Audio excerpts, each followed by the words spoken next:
There were dead people in the streets. Most of them made it a couple of steps from the lights. One of them looked more like a burned log than a person, leaving a seared imprint on the concrete. He was still under the light when he saw them, and something above him was watching. That's story number 1. Tonight we have 5, and they don't get any easier from there. Hey guys, glad you're here. 5 stories from r/no sleep tonight, so get settled in and don't go anywhere. I'll be out here in the background, trying to stay alive in Minecraft. Back when he was in high school, they had to move on short notice. It was just him and his mom, and she was struggling to keep a job down. After getting tagged with a DWI, they ended up moving in with his aunt in the projects. The only way to make ends meet, by far his lowest point. He slept on the couch in the living room while his mom took the bedroom. Everything can be rough at that age, but changing schools and getting thrown down a couple rungs on the class ladder was a bad combo. The area was pretty bad. One corner shop with welded windows and half a dozen handwritten signs stapled to the front door. No carts or baskets. A wall of pictures by the entrance showing who was barred from entry. One of them had a little blue cross sign painted on with a faded RIP beneath. Then there was the high school. Metal detectors. One of their teachers openly smoked in the classroom. The less he says about that place, the better. All that aside, it was not like you could not live there. You learn what street you are not supposed to walk down, and you are going to be okay. You know who is going to be trouble by the look of them. He would not say he had any friends, really. Not at first. He had some guys that he knew would not mess with him without a good reason. There was Kieran. Pretty stand-up guy. They made a good team on the court. There was Holland. Tallest guy in class. Nice, but a bit slow, and his hand-eye coordination was shot to hell. Guy could barely spell his name, but without him, they could not play 3-on-3. When he had lived there for about 3 months, there was a new push for revitalization. They put up new streetlights, or at least that is what they thought. First time he saw one was on a Thursday night. People were out and about. Someone was playing music. He had homework to do and was not feeling sociable. He was watching TV and procrastinating over equations. He remembers looking out the living room window only to see a streetlight. At first he did not think about it, until he realized he had never seen one there before. He watched a guy come wandering down the street and stopping underneath that light, looking up at it. He raised his hand to shield his eyes. He seemed to be a bit out of it. Then the street light went out, just minutes after first spotting it. He blinked, adjusting his eyes. There was no man there anymore. He was gone. Over the next few days, he would see the occasional streetlight here and there, rarely the same one, rarely for a long time.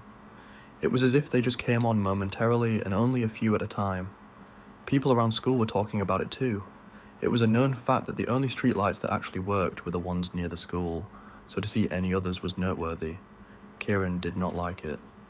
"It's bad news," he said, shaking his head. "I don't know how, but it's all bad news. It's gotta be." Later that week, he was out with the guys. They were dropping by a house party and wanted him to come along to meet some new people. It was mostly Holland pulling the strings on that one. He was invited pretty much everywhere. They spent almost a full hour getting there, just because he got stopped by so many people he knew on the way. It was 10 minutes away at a light jog. It was a pretty chill party. He ended up with a lukewarm beer, sitting in a cheap white plastic deck chair, texting. Kieran sat in the deck chair next to him. They were talking about school when a street light came on just a bit down the street. There was something else in the air, something like static. His phone started charging, and he went from 2 bars of coverage to 5. He could feel the screen going hot. "You seeing this?" he asked, showing him his phone. "Told you," Kieran said. "Something's wrong. Some mind cancer bullshit." Holland came rumbling out of the house. 2 guys were right behind him. Kieran pointed down the street to the light. Holland looked for a while, then took a step back. Shit, they got it working. Before anyone could say anything, he walked off to check it out. Kieran and he got out of their chairs and followed him. The closer they got, the warmer his phone went, like they were walking up on a power source. He stopped a couple of steps away, while Holland stepped right into the sharp cone of light. It felt less like a streetlight and more like a spotlight. Center stage, he looked straight up like he was staring at the sun. I don't get it. It ain't new. There's stickers and shit.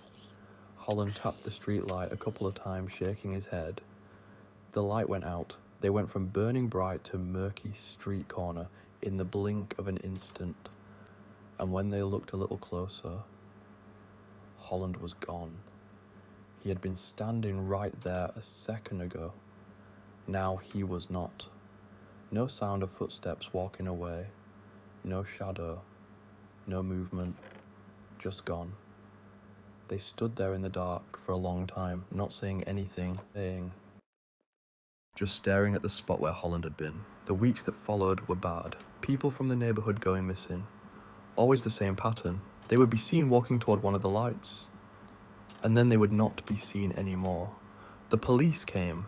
The news came. Nobody had answers. He kept his head down, stayed inside after dark, stopped going to parties. Then one night he was sitting outside on the stoop with Kieran. They had been out for hours talking. He noticed the warmth in his hand, the charge on his phone, 5 bars, the static in the air, his hair standing up from the electricity. He realized he was leaning back on something that had not been there a moment before, something metallic and tall. The light came on. His throat immediately closed off, like his body was protecting him from something. He could not even exhale, just this thick miasma sinking into his lungs. The light was blinding him, turning the entire world a burning white. He could see an outline of the street even then, a shadow of what looked like Kieran just a couple of feet ahead, but the world was too bright to make out the details. It was the same neighborhood, the corner shop, the sandwich place, but it all looked different, cleaner, different names on the signs, more screens in the windows, bigger sun in the sky. Kieran was moving around, but slowly. He was reaching for him, screaming something. It came through a static where only a couple of syllables made sense. He was panicking, but it was like seeing it in slow motion. He turned his head, looking for something, anything. His skin felt like it had been dipped in boiling water, turning from a searing heat to an icy cold. He could feel the moisture in his eyes and mouth evaporate. The skin around his gums tightened as his teeth strained against the sudden pressure. There were people there, dead in the streets. Most of them made it a couple of steps from the lights. Others were still sitting under them as if waiting for them to come back on. One dead man looked more like a burned log than a person, leaving a seared imprint on the concrete. There were no clouds, no sky, just a pale white and a black hole, like he was staring up into an all-encompassing eye. Blood vessels the size of distant galaxies. An impossible attention turned their way. He took a step and fell forward. He had slipped on something. He could see the flowers on the street, rose petals and sunflowers turned a strange blue, curled in on themselves like dying bugs under a magnifying glass. He kicked out with his leg and realized why he had slipped. Holland's second shoe. He kicked it. It bounced a couple of feet and lost its color. His eyes were swelling shut, but even with his eyes closed, the light burned through his mind. This otherworldly feeling, like he was falling, but not from the world disappearing beneath him. It felt more like he was growing smaller and smaller, at such a rate that the air around him could not keep up. Something shifted. He heard a thump, like rubber hitting glass. Kieran had thrown the shoe at the streetlight and made it flicker, if only for a second. He yelled something, but he only heard the first word. Hold! He just lay there, trying to force air in or out of his lungs. He could not. It all felt like poison. This place was wrong. It was made for something or someone else at another time and place. People were not meant to walk those streets or sit beneath its lights. And all the while, something was watching him break into pieces. An eye. He remembered the last sensation of touch leaving his fingers as the concrete faded away. His mind was shutting down, racing 100 ways per second. Then it slowed, and slowed, and slowed. No one knew Holland's uncle used to be in the Navy. No one knew he could hit a streetlight from all the way down the street, one-handed with a handgun. He barely had to aim, he just pointed, clicked, boom, done. It was the only light he shot, and he hit it right on the mark first try. And thank God he did. The moment the streetlight popped, he could feel a flush of cool air. It felt like he had come up to the surface after a long dive. The moment his lungs opened, he exhaled this black powder straight from the bottom of his lungs. Kieran was already dragging him into the street, calling for help. He could not see anything. Everything burned like he had pressed his whole body against a hot stovetop. Some people were running their way, calling out to them. When he finally got enough soot out to gasp for breath, he could feel the world returning to him. They had his mom and aunt come pick him up. By the time he got to the emergency room, he was so tired he could not remember his name. He just sat there giggling, falling in and out of consciousness. They probably thought he was on something. When he woke up the next day, he was on the couch in his aunt's living room. Mom was stroking his hair. The TV was running, volume lowered. There was orange juice on the table and one of Mr. Barker's sandwiches, the meat kind. He remembers everything hurting. But man, was he happy. He moved out of that neighborhood a couple of years ago. Some folks may have heard the rumors of those strange lights, but most thought it was a hoax. The total number of missing people was somewhere around 9. If you talk to the right people and mention the right names, they will tell you all about it. Not because it is the most interesting thing in the world or the strangest thing they have seen. They will tell you because it was something they managed to deal with as a community. After a couple of weeks, there were no more streetlights. They got them all and they never came back on. Holland's uncle got the last one, and thank God he did. He has not been there for some time now, but from what he hears, things are pretty much the same. Mr. Barker is probably closing in on 80 by now, but he still works the sandwich stand. Some folks still leave flowers by the corner shop, and if you ask the right person what happened there, they will tell it like it is. Holland. He gone with the light. 5 stories tonight. That last one was about something that came from somewhere else entirely. Something that watched. This last story is quieter than that. No creature, no ancient fossil, no lights from another dimension, just a kitchen counter and the slow creeping realization that it needs something from you. Every single day. The biggest changes in life usually come about in unexpected ways. Back when this all went down, he was not expecting anything to impact his day-to-day life. He was worrying about whether Marissa was going to respond to his texts, or ghost him for the 4th day in a row. He was worried about whether he had to work an extra shift the following week, or if he could take time off to go to a concert. That is the kind of thing he was thinking about, not whatever the hell was going on with his kitchen counters. He should take a moment to explain. Back then, he was living in an apartment. The owner was having it refurbished. There had been a shipment delay that caused a couple of things to be delivered at a later date. New countertops for the kitchen. There used to be this cheap, powdery, pressed cork type of wood, but now they had been exchanged with slabs of stone. He barely even noticed. It was not until he made himself a sandwich that he realized, hell, these things were pretty neat, smooth, polished, stone. It felt nice to the touch, a little warm. Each was a distinctly different piece, having varied shapes and patterns engraved in the stone. The counter was split into 4 straight sections and a corner piece. He dragged his hand across each one. As he got to the section at the far end, his thumb snagged on something. He put his thumb in his mouth, but not fast enough. A few drops of blood spilled on the counter. He had only had them for a couple of minutes, and there was already blood on them. He never figured out what he snagged his thumb on. He did not think much about it for a couple of days. Then one day as he was standing there cutting up an orange, he poked himself on the index finger. Another few droplets spilled on the counter. As he wrapped his finger in some paper, he watched those blood drops pool in the middle of the counter. He had not noticed it before, but there was a slight tilt to it.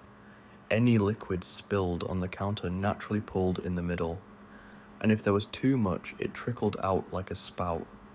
None of the other pieces of the counter did this, only the edge section. For about a week, everything was as it should be. Work, having a coffee with Marissa, getting to bed early, just the everyday cycle of things.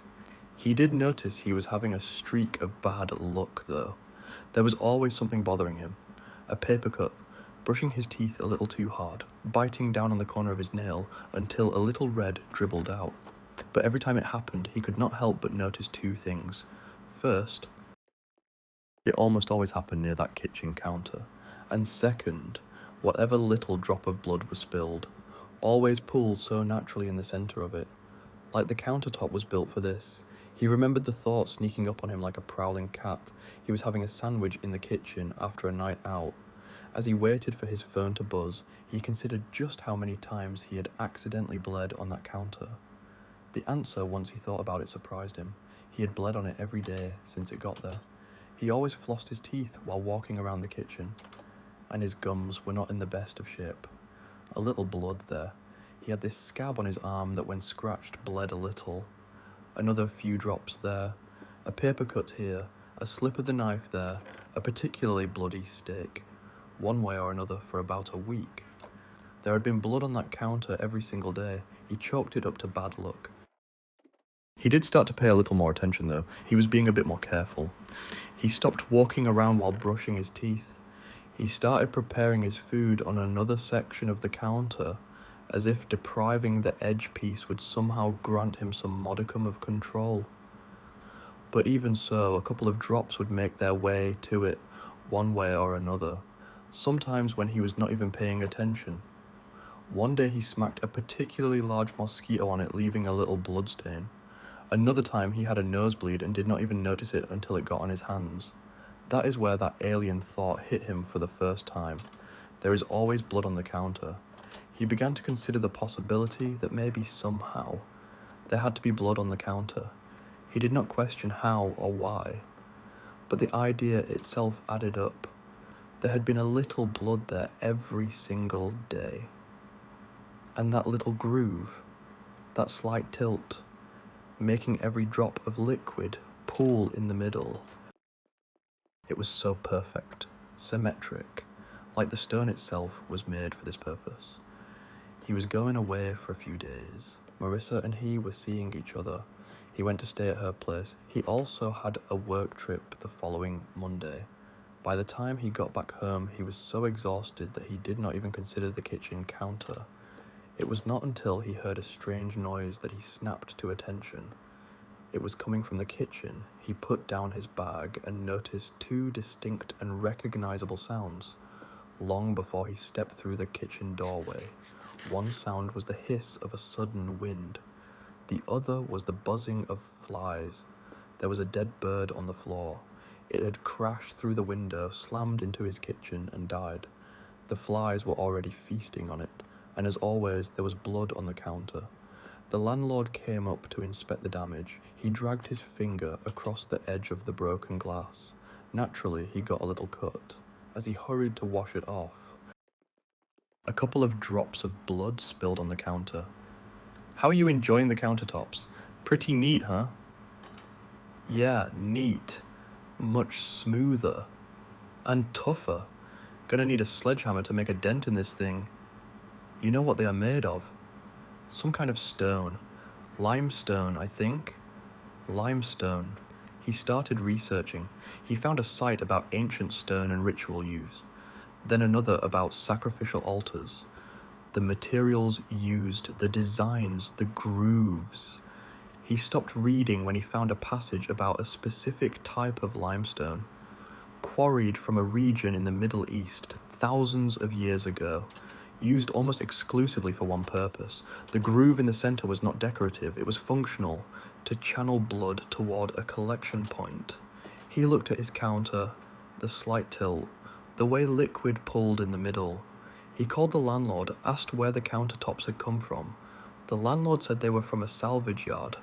Old stock, unusual find, very good price. He said he did not know much about the provenance. He went back to his research. The more he read, the worse it got. These objects did not just passively receive. According to what he was finding, they cultivated, they created conditions. Small accidents, minor injuries, a sustained low-level drain, working up towards something larger. He started locking the counter away in his mind, thinking of it as hostile, an adversary. He stopped cooking in the kitchen entirely, started eating out for every meal. He wore gloves when he had to go near it. For 3 days, he managed to keep his blood off the counter. On the 4th day, he was reaching for something on a high shelf, when his sleeve caught on an iron spike he used as a door stopper. His hand felt warm, and as he turned to look, he realized he was holding the spike at a strange angle. The tip of it was burrowed in the palm of his hand, and there was blood on the counter. He stayed up late that night wondering what to make of this. He was going to have to clean the counter again, but really what was the point? No matter how many times he cleaned it, it ended up the same way. There would always be blood on the counter no matter what he did. It was getting worse. It was demanding more, and bigger. No one had to spell it out for him, but he could feel it. It wanted to take a life. He got back in the kitchen the next day, put on 3 pairs of gloves, got that iron spike and the hammer, and took another swing at the countertop. It took 9 hours to break enough of the seal around the countertop to dislodge the whole stone. By that time his hands were a wreck. There were bloody handprints all over the damn thing. But he got it done. He called the landlord, said he would happily pay for the damages as long as he got rid of the thing. He came by with his finger wrapped in a bandage. He was admittedly pretty tired of this whole ordeal. Noticing the mess he had made, he just sighed. "I'll pay for it, all of it," he nodded. Without another word, he grabbed the stone slab, but instead of heading for the door, he stopped for a moment. There was something about the look in his eyes that made him uneasy. His mind was a mile away. He was looking at nothing. He snapped his fingers at him, but he did not as much as blink. Instead, he raised the stone slab like he was Moses holding a commandment. "What are you doing? Hello?" He looked at him, then shook his head. He looked down at the stone, letting out a frustrated grunt, and in a fit of frustration, he took a step back and flung the entire slab out the window. Glass everywhere. The damn thing sailed through the air, landing with a meaty thud. The landlord shrugged, gasping for air. "Let's go get it in the truck. I'll get rid of it." They went down the stairs together, but something did not feel right. Coming outside, he could see he was right. A neighbor had passed his window just as the landlord chucked the slab. That meaty thud was not a chunk of stone hitting the lawn. It was an adult man having his head caved in against the pavement. There was still movement, a fading pulse. People were coming out from all over. It felt like descending into a nightmare. Looking around, so was everyone else. They stared in silent reverie. The whole neighborhood was out to see the dead man on the street. It was less of a murder and more like a community gathering. No one was happy or cheering or even expressive. They just stood there like this was the most normal thing to happen all day. Like it was supposed to happen, like it was expected. Is anyone going to call for help? Anyone? Eventually there was an ambulance and police and witness statements. He did not know what to say. He told them what truth he could. That there had been a problem with the countertop and that he had asked his landlord to help him remove it. The rest was a matter of impulse, random happenstance, something he could not quite explain. All the while his head was swimming. Had this happened because of some shared paranoia? Or had it been the will of some unseen third party? Before he went home that day, he decided to ask the officers a final question. What is going to happen to it? It will be filed in evidence. It is technically a sort of murder weapon. He almost laughed. They were going to file it under evidence, put it among the knives and guns and iron pipes, leave it on some shelf somewhere in storage and forget about it. It would sit there as other things piled on top, evil things, horrible things stained with hateful impulses. It would be a resting place where desperation and bad intention would rest upon it for decades to come, and as the stone was locked away, sealed and unclean, they had assured that there would always be blood on the counter. And that is where we leave it tonight. 5 stories. A man staring at his coat on the back of a chair, and a calendar event called Last. With 26 minutes to go, a creature buried under a backyard for millions of years, that used a mother's sleeping hands to dig itself free, 2 6-foot dolls that dance every night at 9 and expect an audience, a streetlight that appeared one Thursday in a bad neighborhood and took Holland with the light, and a kitchen counter made of limestone that needed something from its owner every single day. Drop a comment telling me which one got to you the most. I read every single one. See you in the next one.